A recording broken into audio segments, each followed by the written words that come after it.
Okay, so hey guys, and welcome back to another weekly fighting roundup. And of course, we've got the boxing and MMA news today. If you are new around here and you haven't yet subscribed, to please do so. If you do need like a video, and let's get straight into it. So, of course, starting off with the boxing news, and so Wallace has joined Matchroom, Crotty has joined Queensbury, Pitters will fight Dos Santos, Dubois versus Joshua 2 is unlikely. That's quite a bit of big news in which was announced, I suppose, this week. It was Joshua saying that he seemingly has some injuries and isn't realistically in a rush to come back. It seems like Herner said that Joshua Dubois 2 could still happen in like June time, but for now, that kind of leaves the door open to different opponents for different things to happen. I mean, of course, we've got Usyk versus Fury in December.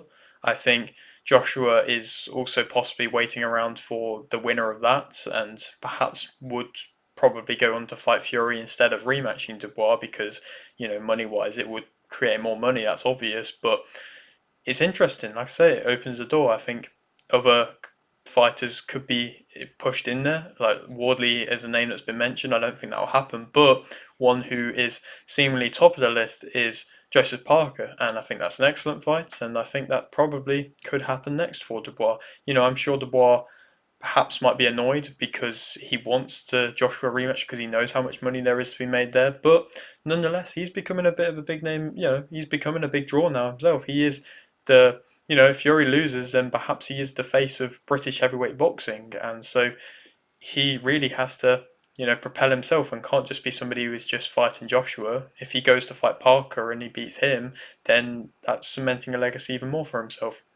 Garcia is set to be fighting in January. I don't necessarily know what's happening with that, but Garcia, something in Dubai in January. I don't know. Never really know what's happening with Garcia.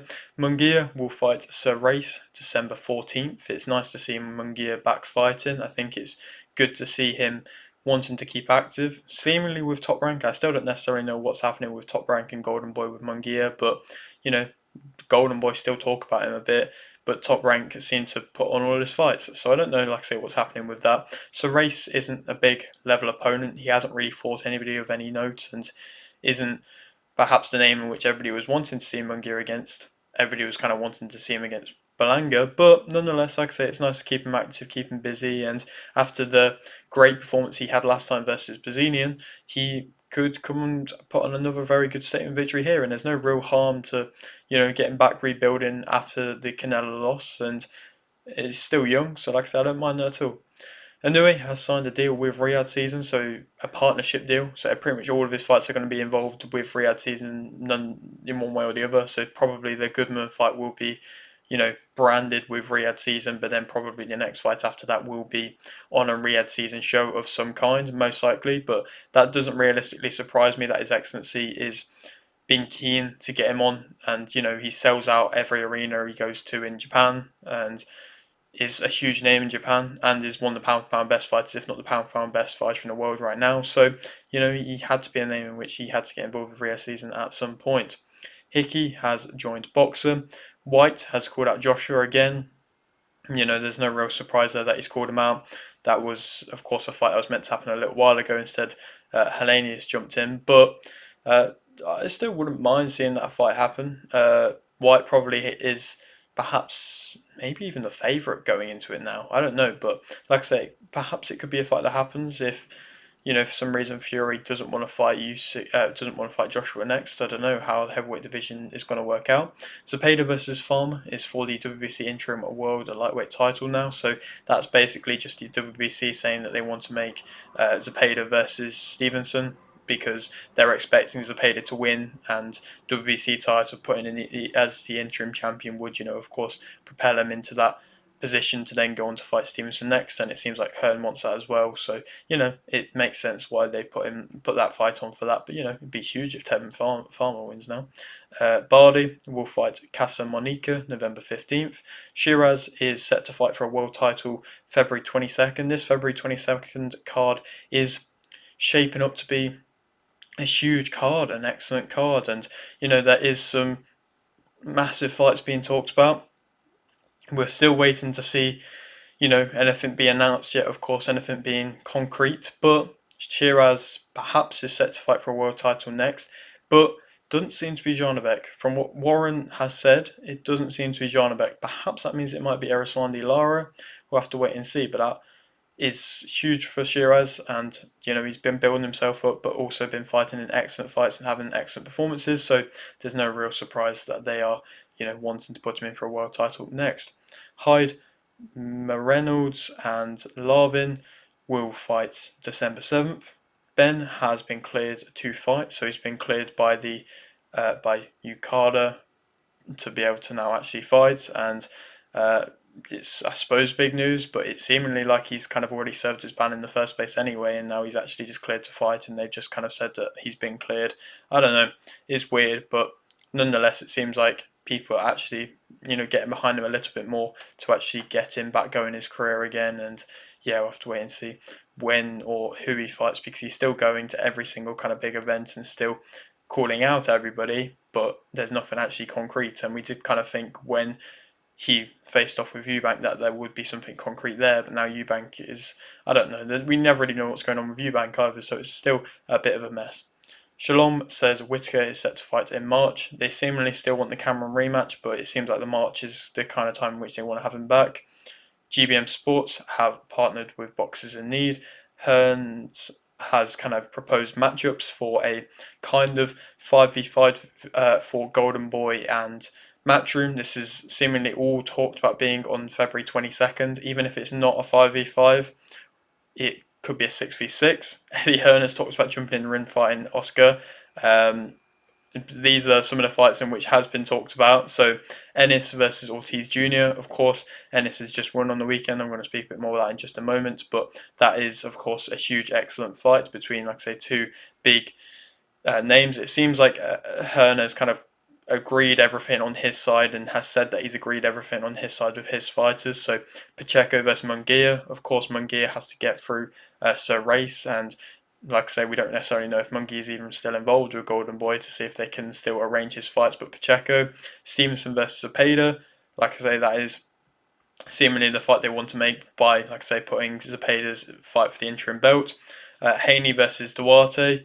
That is a good fight, but Haney isn't seemingly in talks with or fully involved with Matchroom anymore, but seems still keen for that fight to happen. So Duarte has to get through Melekuziev, or I can't quite remember the name in which the guy is fighting, but yeah, he has to win his fight as well.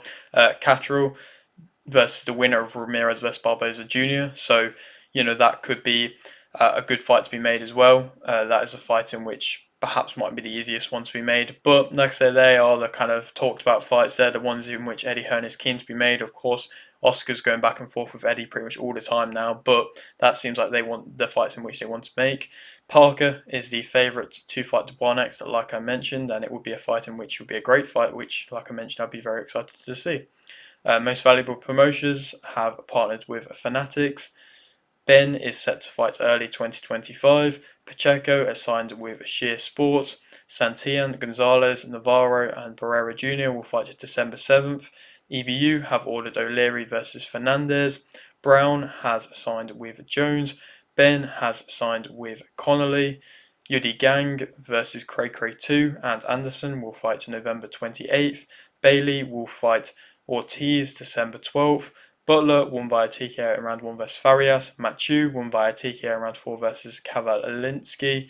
Orobio won via TKO in round 1 versus Colley. Asanov won via TKO in round 5 versus Rueda to become WBO Continental American Lightweight Champion. Iglesias won via TKO round 5 versus Ivanov to remain IBO World Super Middleweight Champion, and I got my prediction right for this one. I believe that I said that Iglesias would have stopped him, and if I did, then I was correct. It was, another good stoppage for him. It's another progression along the line for himself, and hopefully we will see him project onto them bigger fights now. Hopefully Top Rank's going to get involved. I think Top Rank needs to sign this guy. I think he is a big name now, and not quite ready to fight Canelo next, but perhaps could be in line to fight a very big name next. So like I say, I think he's there for the taking, and somebody should sign him up, and like I say, probably will be Top Rank. But yeah, Iglesias is a big name now. Lemos missed weight in his fight versus Davis. I'm going to speak a bit more about that in just a moment. But he missed weight by like £6, I think, or £5 or £6. Lidard, Courtney, Sains, Donovan, and Ryan will fight to December 13th. Mercado versus Saracho was cancelled. Saracho missed weight by like 12 pounds or something like that, something like a lot, and they just called the fight. I'm not surprised. It's unprofessional. I mean, I never like to see any fighters miss weight. I don't think it's respectful to their opponents, and it's sad because Mercado is a big name and a good fighter, and I would like to see him in the big fights. But seemingly they want to get him out soon, and they want to announce the fight date soon. So it wouldn't surprise me if he's on like the Paro Hitchens show or something like that, just to make a prediction. Shalom wants Bacoli vs Dubois. I mean, there's no real surprise that Shalom wants that. Perhaps that could be an option now. Like I say, Dubois seemingly has options available to him. So we'll never know. That could perhaps be availability. I'd still like to see Bacoli versus Zhang, but that's seemingly gone a bit quiet now. Richards will fight to December 14th. Zarafa is rumoured to fight the Zhu brothers. Not at the same time, one or the other. At some point, it seems like there's a fight agreed to fight both, but I don't necessarily know what's going on. Zarafa is just in line to fight one of them from what it seems. And yeah, I think they're both in different stages in their career, but a Zarafa fight could make sense for either of them. Davis won via unanimous decision versus Moore. Merriweather 3 won by unanimous decision versus Howard. Davis won by unanimous decision versus Solano. Deanda won by unanimous decision versus Petu. Mason won via KO in round 2 versus Vasquez. Isley won via unanimous decision versus Howard to remain WBO neighbour middleweight champion. Alim won via unanimous decision versus Hernandez Geraldo.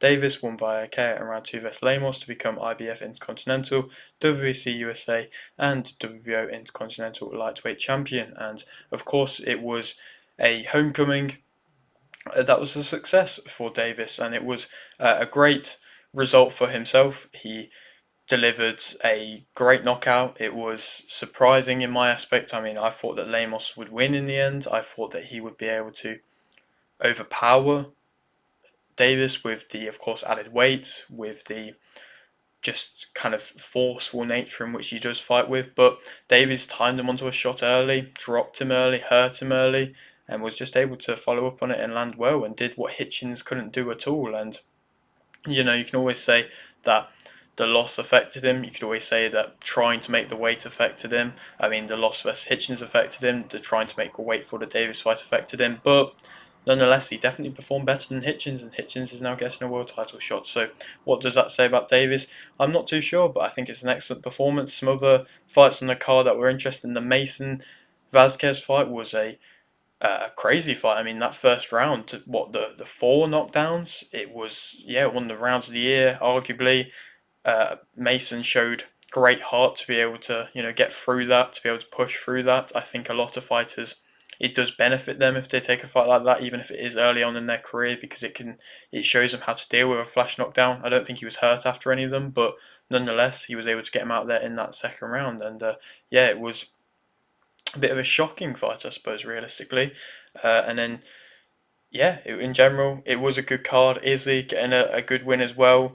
Both the Davies, well, all of the Davies brothers winning, which was, like I say, an excellent homecoming for him. And quite often you see fights that fighters, when they go home for a fight, for a big fight, it doesn't necessarily go their way and something dramatic happens. But of course, this didn't happen. And realistically, it was quite nice to see that that didn't happen, even though I didn't think it would. Moving on, Ut Manzai won via points versus Flores. Butcher drew versus Mosquera. Molyneux won via points versus Mera. Ashoung won via KO round 4 versus Scaife. Bozia won via points versus Gomez. Davies won via points versus Aguiar. Gaskin won via TK round 2 versus Stranik. Hussein won via TK round 7 versus Udin. Plantic won via unanimous decision versus Blasio to remain WBC International Super Middleweight Champion. Moses won via unanimous decision versus Ruiz. Thompson won via TKO in round 2 versus Ortiz Jr. Mohammed won via unanimous decision versus Moraes. Williams won via TKO round 5 versus Garrido. Gallegos won via TKO round 9 versus Code to become WBC USA Light Heavyweight Champion. Ford won via unanimous decision versus Gonzalez to become WBA Continental North American Super Lightweight Champion. Rodriguez won via TKO round 3 versus Guevara to remain WBC World Super Flyweight Champion. Ennis won via unanimous decision versus Chukadzian to remain IBF World Welterweight Champion. And to speak a bit more about that card, I think in general it was a good Matchroom card. It was a really nice and refreshing to see a good high level Matchroom card in which, wasn't fully with Riyadh Season, wasn't involved with that. Of course, their cards are excellent, they're great to watch in the spectacles, but this was just really nice to see as well. And, to speak about a few of the fights, I mean, Williams, he came back and got a TKO win. I mean, it was good for him. I think it shows his level. I think he is higher level than that, but I don't think he's able to go for a world title. I don't think he's able to gun there. I think he is, got a bit of a fan base, got a bit of a name for himself, but I still think aggressive wise, he's quite messy in his work. He's quite inaccurate. I think his footwork isn't great. I think he was working better behind the jab, especially in the earlier parts of that fight. And, he did well to get him out there. He was a tough guy in Garrido, but like I say, I don't necessarily think he is able to I still don't think he could beat someone like a Shiraz or is able to really fight at that level. Uh, you know, Perhaps he needs more time to develop, but perhaps he's just not that highest level of fighter to be able to do that. The Gallegos win versus Ko was a surprising win. Of course, it was unexpected. Ko wasn't boxing bad to start off with. Gallegos, just that Mexican style. You quite often see Mexican fighters just out the blue go and get a big knockout win, which is unexpected, which is, a big thing. And even though they don't have perhaps the most technically gifted style, it's nice, it's clean to an extent. It's just nice to see. I think it's refreshing to see. And, I feel for Ko, they probably will make the rematch, but Gallegos just hurt him and was able to capitalise upon that, and Ko wasn't able to recover. I mean, he went for a little walkabout as well, and whenever you see that, you kind of know that the fight's done. But fair play to Gallegos. Ford, though, that unanimous decision win versus Gonzalez was an excellent win.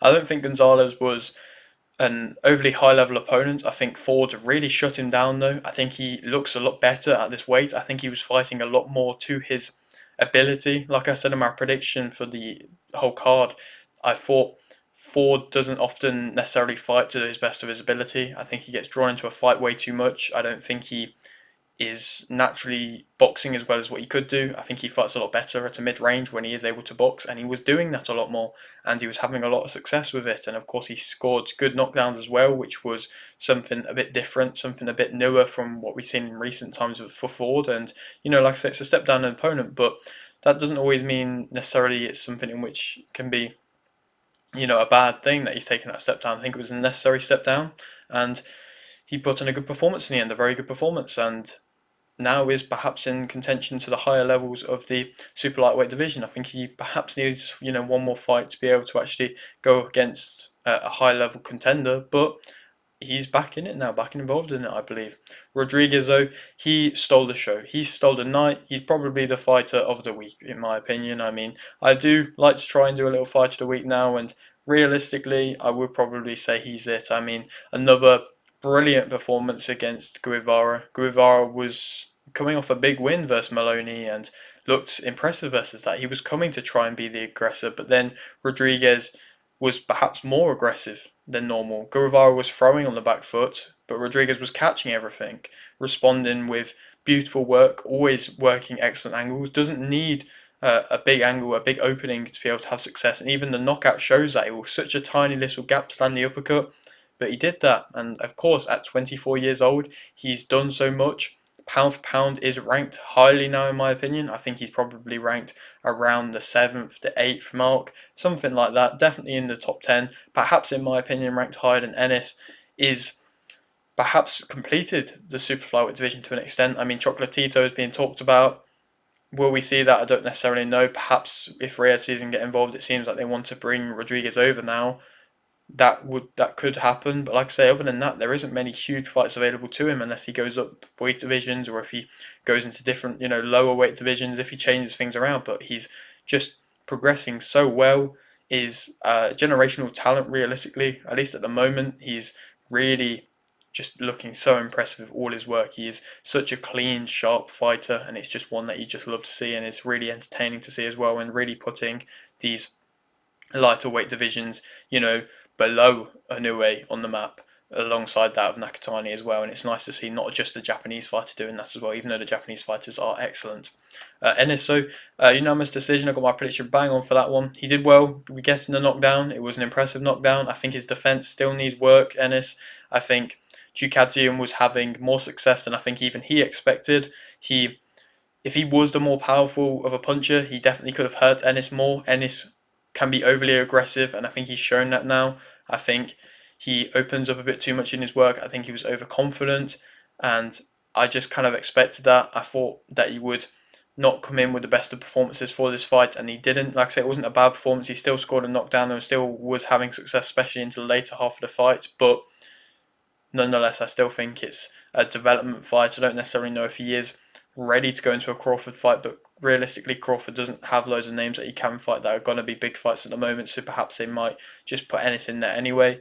And not to say that he's underprepared, but nonetheless, I think this was an interesting fight. I don't think it was a fight in which Ennis was really up for, and it's going to be interesting to see where they move him next. I would still like to perhaps see the Crowley fight next. I think that could be a good fight.